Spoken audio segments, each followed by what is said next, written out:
ഞാൻ എന്റെ കഴിഞ്ഞ വീഡിയോയിൽ നമുക്ക് ഗിഫ്റ്റ് ആയിട്ട് ഒരു എയർ ഫ്രയർ കിട്ടിയത് ചെയ്തിട്ടുണ്ടായിരുന്നു. അപ്പം ഇന്ന് നമ്മൾ ഫസ്റ്റ് ടൈം അത് കുക്ക് ചെയ്ത് ട്രൈ ചെയ്യാൻ വേണ്ടിട്ട് പോവാണ് കേട്ടോ. അപ്പൊ ഇതേ നമ്മള് 3 പീസുകൾ അതിനകത്ത് വെച്ചിട്ടുണ്ട്. അപ്പം ഓൾറെഡി തലേദിവസം മാരിനേറ്റ് ചെയ്ത് വെച്ച ചിക്കനാണ് കേട്ടോ. പിന്നെ ചെറുതായിട്ടൊന്ന് ഓയിൽ ജസ്റ്റ് ഒന്ന് ഒഴിച്ചു കൊടുത്തിട്ടുണ്ട്. ഇനി നമുക്ക് ഇത് എയർ ഫ്രയറിൽ വെച്ചിട്ട് ഫ്രൈ ചെയ്തിട്ടെടുക്കാം.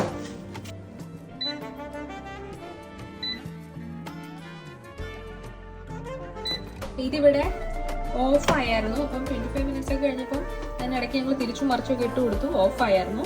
പക്ഷെ ഓഫ് ആയെങ്കിലും ഭയങ്കരമായിട്ട് ഇങ്ങനെ ഫ്രൈഡ് പോലൊന്നും വന്നില്ല. അപ്പൊ പിന്നെ വീണ്ടും ഒന്നും കൂടെ ചിക്കൻ്റെ മോഡിൽ വെച്ചിട്ട് ഫ്രൈ ചെയ്തു. അങ്ങനെ 2-3 തവണ ഇടയ്ക്കിടയ്ക്ക് ഇങ്ങനെ തിരിച്ചും മറിച്ചും ഒക്കെ ഫ്രൈ ചെയ്തെടുത്തപ്പോഴാണ് ഇങ്ങനെ ആയത്. അപ്പോൾ എക്സാക്ട്ലി ഒരു 25 മിനിറ്റ്സിൽ അത് ആയില്ല. ഞങ്ങൾ അങ്ങോട്ടും ഇങ്ങോട്ടും ഒക്കെ തിരിച്ചും മറിച്ചും ഇട്ട് പിന്നെ ഇട്ടിട്ടൊക്കെയാണ് കേട്ടോ ഈ ഒരു പരുവത്തിൽ ആയി വന്നത്.